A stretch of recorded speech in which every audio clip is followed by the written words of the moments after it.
నమస్తే. ఇయాల్టి once more ముచ్చట్లు పట్టుకొని నేను వచ్చేసిన. ఇంకెందుకు ఆలస్యం, ముచ్చట్లు చూసే ముందు హెడ్లైన్స్ చూద్దాం. వరంగల్లో జన జాతర సభ, మళ్ళీ కాంగ్రెస్ దేనట హవా. వచ్చినాయంట ఇంటర్ పరీక్షల ఫలితాలు, బాలికదే అంట పై చెయ్యి. కేసీఆర్ సారు బస్సు యాత్ర, దారి పొడవునా జనాల జైలు. పెండిలో తాటి ముంజలు, ఐడియా అదిరిపోయిందంటున్న జనాలు.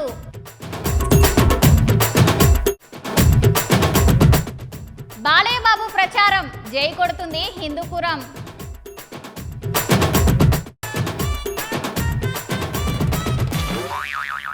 ఒకటి ఒకటి ఒకటి, రెండు రెండు రెండు, మూడు మూడు మూడు. రాష్ట్ర చరిత్రలో ఎప్పుడు చూడని మార్కులు, మునుపెన్నడు ఎవరికి రాని ర్యాంకులు. ఇప్పటికే ముచ్చట దేని గురించో అర్థమైంది అనుకుంటా కదా మీకు. అవునులా, ఇవాళ ఇంటర్ పరీక్షల ఫలితాలు వచ్చినాయి. ఓసారి మీరు సుత చూడుండ్రి. ఇవాళ తెలంగాణ ఇంటర్ పరీక్షల ఫలితాలు వచ్చినాయల్లా. ఎప్పటి లెక్కనే ఈసారి సుత బాలికలదే పైసే అని తెలంగాణ విద్యాశాఖ ప్రిన్సిపల్ సెక్రటరీ బుర్ర వెంకటేశం సార్ తెలిపిండు. సార్ రిజల్ట్ విడుదల చేసుకుంటే ఈసారి మొత్తం 9,80,000 మంది విద్యార్థులు పరీక్షలు రాస్తే ఇంటర్ మొదటి సంవత్సరం 4,78,527 మంది విద్యార్థులు పరీక్షలు రాస్తే 60% మంది పాస్ అయ్యారంట. అటెంకాల సెకండ్ ఇయర్ పరీక్షలు రాసిన 4,43,993 మంది విద్యార్థులు పరీక్షలు రాస్తే 64% మంది పాస్ అయ్యారంట. ఇంటర్ మొదటి సంవత్సరం ఫలితాలలో రంగారెడ్డి, మేడ్చల్ జిల్లాలు మొదటి స్థానాలలో ఉంటే సెకండ్ ఇయర్ ఫలితాలలో ములుగు జిల్లా ఫస్ట్ ఉన్నదంట అని సార్ మాట్లాడిండు. ఫస్ట్ ఇయర్ లో అయితే 68.35%, boys 51.5%, second year girls 72.53%, boys 56.1%. So ఈ రకంగా రిజల్ట్స్లో మనకి తేడా కనిపిస్తుంది. జెండర్ వైజ్ కనుక చూసినట్లయితే గ్రేడ్ వైజ్ ఎట్లాగో మీకు డీటెయిల్స్ ఇస్తాము. ఏ గ్రేడ్ అంటే అబౌవ్ 75% దాటిన వాళ్ళు 1,86,000 ఫస్ట్ ఇయర్ వాళ్ళు ఉన్నారు. అదే సెకండ్ ఇయర్లో 1,94,000 ఉన్నారు. అదే డి గ్రేడ్ చూస్తే అంటే which is less than 50%, 8,283 first ఇయర్లో ఉంటే 8,020 సెకండ్ ఇయర్లో ఉన్నారు. సో మిగతా వాళ్ళంతా ఈ మధ్యలో 78,000 బి గ్రేడ్లో అట్లా ఉన్నారు. సో జిల్లా వైజ్ పర్ఫార్మెన్స్ కనుక చూసినట్లయితే రంగారెడ్డి ఫస్ట్ ఇయర్ జనరల్లో, మేడ్చల్ ఈ రెండు 1-2 స్థానాల్లో ఉన్నారు 71.7% అండ్ మేడ్చల్ 71.58%తో. Vocational Narayanpet and Medak districts ఉన్నాయి first second year. Surprisingly, which is good, Mulugu is topping with 82.95%. Second year pass percentage lo. Medchal again second atlage continue అవుతున్నారు 79%. ఎలక్షన్లు దగ్గర పడుతున్న సంధి అన్ని పార్టీలు జోరుగా ప్రచారం చేస్తున్నాయి.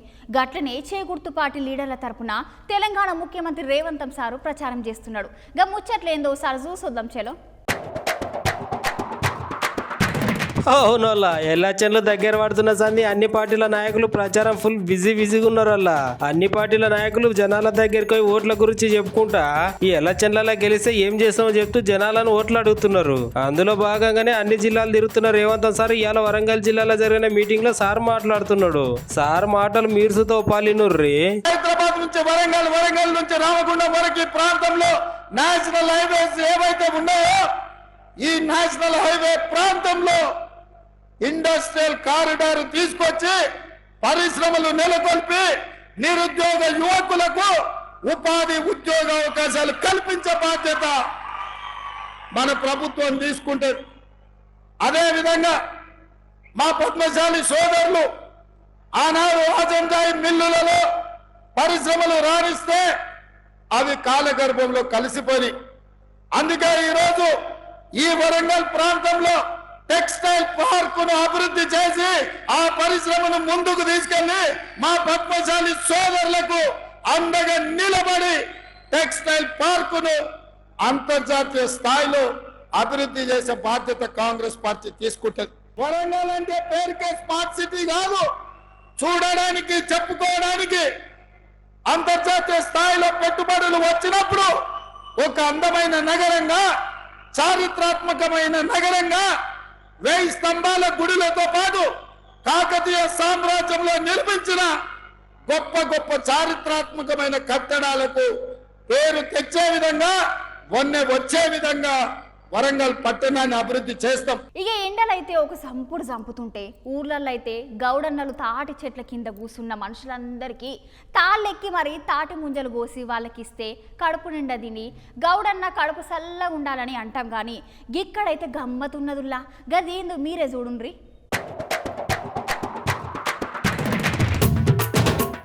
ఇక దేశమంతా సూర్య భగవానుడు బగబగ మండుతా ఉంటే ఇక లగ్గాలు కూడా ఇప్పుడే చేసుకుంటున్నారు జనాలు. అయితే వీళ్ళకి ఈ ఆలోచన ఎట్లొచ్చిందో ఏమో గానీ ఈ ఐడియా మాత్రం సూపర్ ఉన్నదుల్లా.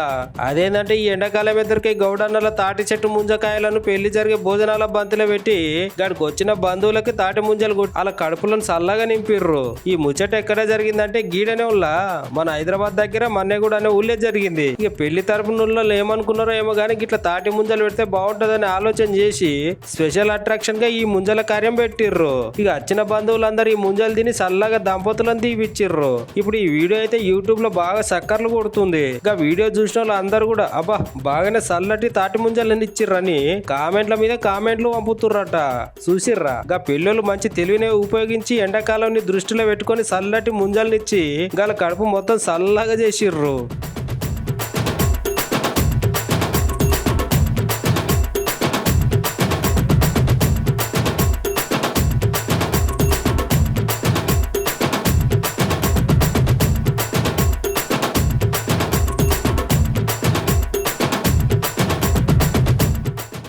ఓసిని చిత్రం చల్లగుండా చూసినరా ఉల్లా. మరి ఈ ఆడలతోనే గిట్లుంటది. తోటోళ్ళు తొడగోసుకుంటే మేము మెడగోసుకుంటామంటారు. ఒక్కొక్కసారి వాళ్ళు సైలెంట్గా నల్లి లేకుండి వాళ్ళ భర్తలను చెప్పులతో కొట్టుకునేటట్టు కూడా చేస్తారు. ఇక ముచ్చట నేను చెప్పుడు కాదు కానీ మీరు చూస్తే మస్తు మస్తు మజా వస్తుంది. మీరే చూడుండ్రి. అవునోళ్ళ కేసీఆర్ సార్ ఇయ్యాలటి నుంచి వెళ్ళి తెలంగాణ మొత్తం బస్సు యాత్ర షురూ చేసిండు. సార్ జనాలలో తిరుగుతున్నారు, ప్రజల సమస్యల గురించి మాట్లాడుతూ సేగుర్తు సర్కార్ లీడర్లను పొట్టు గరుచుకుంటున్నాడు. సార్ రోడ్ షోలో భాగంగా మిర్యాలగూడలో మాట్లాడుతున్నాడు. సార్ మాటలు మీరుసుతో పారినోర్రి. ఈ దద్దమ్మలకు దమ్ము లేక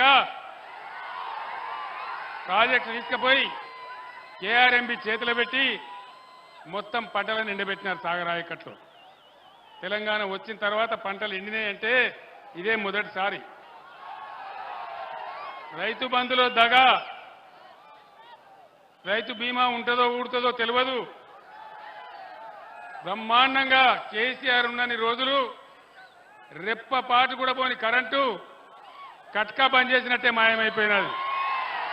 వీళ్ళు కొత్తగా గడ్డపారలు బట్టి తవ్వి పనిచేసే అవసరం లేకున్నా కేసీఆర్ 9 ఏళ్ల పాటిచ్చిన కరెంటును కూడా నడిపించలేని అసమర్థులు ఈరోజు రాజ్యాన్ని వెళ్తా ఉన్నారు. మన దగ్గర 4-5 నెలలకే కేసీఆర్ పక్కకు జరగంగానే ఇవి ఎక్కడ మాయమైపోయినాయి, ఎందుకు బాధ పెడతా ఉన్నారు? సమాధానం చెప్పాలా? ఈ జిల్లాలో ఉన్న మంత్రులు ఇక కేసీఆర్ని తిట్టాలి, ఒకటే పని, ఏం లేదు. కేసీఆర్ని తిట్టాలి, పాపం గడుపుకోవాలి తప్ప పంటలు ఎండగొట్టినారు, రైతు బందగా పెట్టినారు, రైతు బీమా 5 ఎకరాలకని రైతు బంధు 5 ఎకరాలని మాట్లాడుతూ ఉన్నారు. ఏం పోయింది మీ అబ్బా సొత్తా? ఏమైంది ఇచ్చేదానికి మీ బాధ ఏమైంది? రైతుల సపోర్ట్ లేకుండా, ప్రభుత్వ సహాయం లేకుండా ఈ దేశంలో ఈ ప్రపంచం మొత్తంలో ఎక్కడ కూడా రైతులు వ్యవసాయం చేయడం లేదు.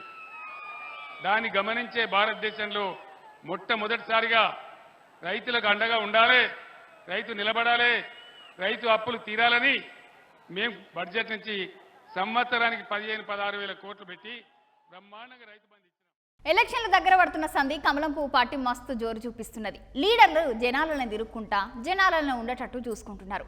దాంట్లో భాగంగానే ఎలా మాధవీలత మేడం నామినేషన్ వేసిందుల్లా గా ముచ్చట్లేందో మళ్ళీ చూసొద్దాం పాల్ని.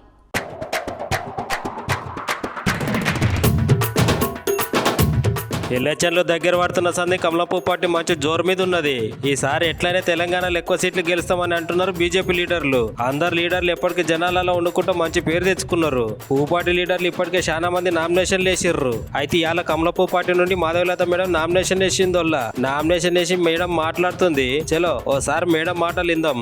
ఈ అమ్మవారి కమలంని ఇదే విధంగా మేము చేతిలో ధరించుకొని ఈ మొత్తం క్యాంపెయినింగ్ చేయబోతున్నాము.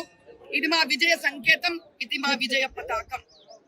కమలం గుర్తుకే మీ ఓటు అని చెప్పడానికి అమ్మవారే తన పాదపద్మాల దగ్గర నుంచి అందించిన ఈ కమలం, ఇది విజయానికి సంకేతము. నామినేషన్, ఎలక్షన్స్ ఒక ప్రాసెస్ మాత్రమే. మేము ప్రజల మనసుని గెలుచుకున్నాము. మా విజయం తథ్యం తథ్యం తథ్యం.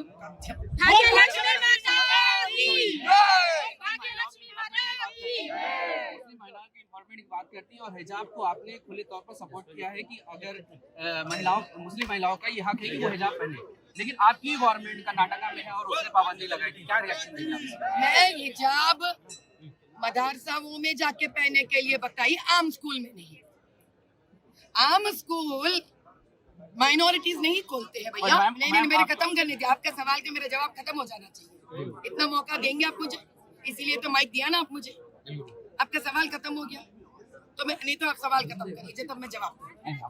हाँ, मैंने एक ही बात किया है कि आम स्कूल्स जो हिंदू खोलते हैं वहां पर हिंदुओं को अपने मत का पढ़ाई करने का इजाजत नहीं है, तो दूसरे मत वाले अपने मत का कपड़े पहनने का इजाजत कैसा मिल सकता है? हमने ये कहा है आर्टिकल 30 के दरमियान माइनॉरिटीज को खुद के स्कूल्स खोलने का हक है, जैसे कि मदरसा। वहां पे वो लोग बखूबी से हिजाब पहन के जा सकते हैं, जिसका उपयोग मजहब को करना चाहिए। ఇక నేను చెప్పే ముచ్చటంటే మీరు పరిశాన్ అవుతారు. గిట్ల కూడా దొంగతనాలు చేయొచ్చునా అని. అది పాయింటా లేకపోతే చిన్నపాటి గోధుమ సంచా? ఇక మీరే చూడుండ్రి గీ అక్క దొంగ కథలు.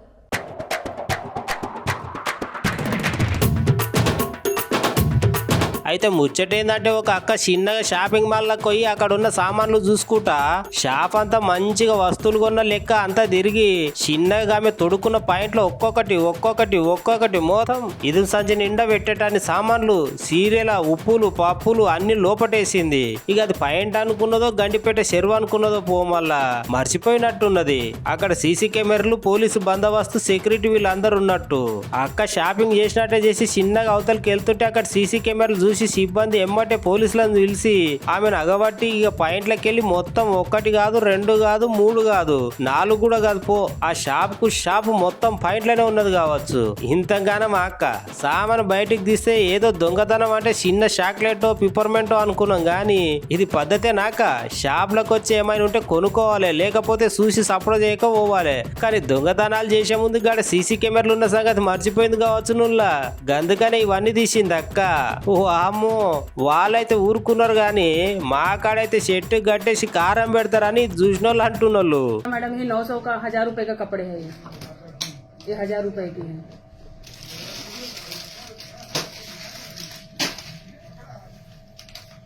पंद्रह 1600 की है।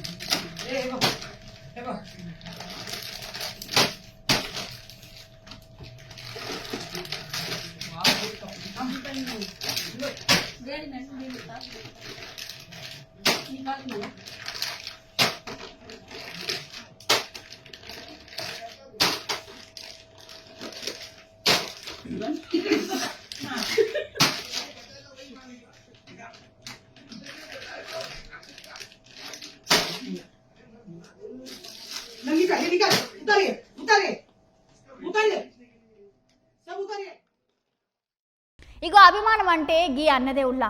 ఎందుకంటారా, గాల నాయకుడు ప్రచారం చేస్తుంటే రాముడికి ఉడత సాయం చేసినట్టు ఉడత భక్తిగా 7 దినాలకెంచి అన్న ప్రచారం చేస్తుండగా గా ముచ్చటేదో మీరు కూడా ఒకసారి చూడుండ్రి. అయితే ఆర్తల్లోకి పోతే గా జనసేన పార్టీ అధ్యక్షుడు పవనాల్ సార్ అందరికి ఎరికే కదా నోళ్ళ. గా సార్ ఎమ్మెల్యేగా పిఠాపురం నియోజకవర్గం నుంచి పోటీ చేస్తున్నాడు కదా. అయితే సార్ ప్రచారం జోరుగా జనాలందరి దీవెనలతో మంచిగానే సాగుతున్నది. ఈ ప్రచారంలో భాగంగానే పవనాల్ సార్ వీరాభిమాని పవనాల్ సార్ ప్రచారం ఇంకా కొంచెం జోరుగా జరగాలనుకున్నాడో ఏందో గాని ఇక గా తమ్ముడు సైకిల్ మీద 7 దినాల కానుంచి ప్రచారం చేసుడు షురూ చేసిండు. పవనాల్ సార్ ను పిఠాపురంలో మనం మళ్ళా ఎమ్మెల్యేగా గెలిపిస్తే ఏం పనులు చేస్తాడు అని అందరికి చెప్పుకుంటా సార్ ఇచ్చిన హామీలు అన్ని ఒక కాగితంలో రాసుకొని అందరికి వంచుడు షురూ చేసిండు తమ్ముడు. ఇక ఆయన ఆ ముచ్చట వాళ్ళ నోట వీళ్ళ నోట పవనాలు సార్ చెవులో పడంగానే సార్గా తమ్మిన్ దగ్గరికి వచ్చి కలిసి తమ్మిన్ తోటి మాట్లాడి ఓ పారి తమ్మిన్ సైకిల్ ను దొక్కి ఆయన నిండు మనసుతోటి దీవించిండు. ఇక తమ్ముడు ఆరాధించే దేవుడే తన దగ్గరికి వచ్చినందుకు తమ్మిని ఆనందంగా అద్దులు లేవు పో. అందరికి తమ్మిని మస్తుగా పొగిడిర్రు.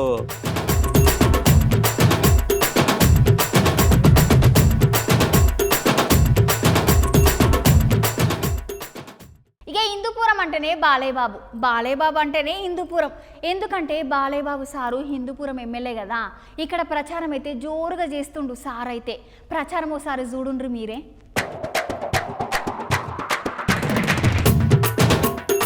హిందూపురం టీడీపీ ఎమ్మెల్యే బాలయ్యబాబు ఎక్కడున్న వెరైటీనే, ఆయన మాట వెరైటీనే, ఆయన డైలాగులు కూడా వెరైటీనే. ఇప్పుడు హిందూపురంలో ఆయన ప్రచారం కూడా వెరైటీగా చేయబట్టే. ఇంకా అదేంటంటే హిందూపురం శ్రీ సత్యసాయి జిల్లా లేపాక్షిలో జోర్దార్గా ప్రచారం చేస్తున్నాడు. మన బాలయ్యబాబు దర్వేసి మరి బరిలోకి దిగి జనాలందరిలో ప్రచారం షురూ చేసిండు. గట్లనే టీడీపీ వాళ్ళు ఇచ్చిన పథకాలన్నిటినీ జగన్ ప్రభుత్వం రద్దు చేసిందని బాలయ్యబాబు అన్నాడు.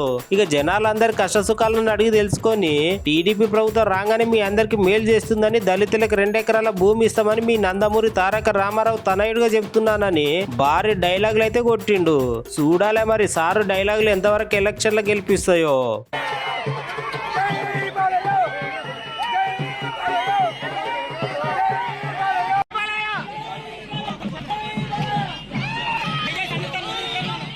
ఓసిని చిత్రం సల్లగుండా చూసినరావుల్లా. మరి ఈ ఆడలతోనే గిట్లుంటది. తోటోళ్ళు తొడగోసుకుంటే మేము మెడగోసుకుంటామంటారు. ఒక్కొక్కసారి వాళ్ళు సైలెంట్గా నల్లి లేకుండి వాళ్ళ భర్తలను చెప్పులు కొట్టుకునేటట్టు కూడా చేస్తారు. ఇక ముచ్చట నేను చెప్పుడు కాదు కానీ మీరు చూస్తే మస్తు మస్తు మజా వస్తుంది. మీరే చూడుండ్రి. ఇక అసలు కథ ఏంటంటే మహబాద్ జిల్లా తొర్రూరులో ఒక వింత విశేషం జరిగింది. గది ఏదంటారా, అయితే తొర్రూరు మీదకి వెళ్ళి హైదరాబాద్కి వద్దామని బస్ స్టాండ్కి అయితే పోయిర్రు 2 ఆల్మోగుల జంటలు. అయితే గాడికి హైదరాబాద్ బస్సు వచ్చిందో లేదో, ఇక సీట్లు దొరుకుతాయో లేవో. ఇది అసలుకే ఎండాకాలం. ఈ ఉడకబోతాల నిలబడి గంత దూరం ఎట్లా పోవాలనో అనుకున్నదో ఏందో అక్క. ఇక బస్సు కిటికీలకి వెళ్ళి కూర్చునే సీట్లో తువ్వాలేసింది. గయింతలనే దబా దబా బస్ ఎక్కగానే ఆమె తువ్వాలేసి ఆపుకున్న సీట్లో వేరేటోళ్ళు కూర్చున్నారు. ఏంది నా సీట్లో కూర్చున్నది, గది నా సీటు కదా, నువ్వెట్లా కూర్చుంటావు అని అడగంగానే ఇంకొక అక్క ఇది ఫ్రీ బస్సు అందరు కూర్చుంటారు ఈ సీట్లల్లా అని లొల్లి పెట్టుకుని జుట్టు పట్టుకునే కథ అయింది. గాయంతలనే గల మోళ్ళు కూటరా. ఇక వీళ్ళ మధ్యలోకి వచ్చి నువ్వెంతరా అంటే నువ్వెంతరా అని అనుకున్న తర్వాత కాలకున్న చెప్పులు తీసి పెడ చంపుకున్నాడు మొదలు పెట్టిర్రు. ఇక బస్ అంతా లొల్లితోటి ఆగమాగమైంది. కూర్చున్న జనాలైతే నీ పాడుకోవులకు బాగా బలిచి బల్బులు వచ్చి బస్సులో కొట్టుకుంటారు. తిన్నది అరుగుతలేదు కావచ్చు అని అందరు అనుకుంటున్నారట. నువ్వా నేను అనుకునే బదులు కొంచెం సేపు నువ్వు కూర్చో కొంచెం సేపు నేను కూర్చుంటా అని చదువుకొని కూర్చోలే గాని ఇక బస్సులో లొల్లి పెట్టుకుని చెప్పులతోటి కొట్టుకుంటే ఏమైతుంది, ఇజ్జత్ మొత్తం బయట జనాలు లోపల జనాలు అందరు చూసే ఏమైనా ఫాయిదా ఉన్నదా? యూట్యూబ్ లో వీడియో పెడితే వీడియో వస్తుందా ఫ్రీగా వైరల్ చూసిర్రా. గా ఆడోళ్ళు చేసిన కర్మానికి వాళ్ళ పెనిమిటులు చెప్పుతోటి కొట్టుకునే కథ అయింది. ఉన్న ఇజ్జత్ కూడా పోయింది. ఎవరు కూర్చున్న సీట్లో వాళ్ళు కూర్చుంటే ఇంత పని అవుతుండేనా?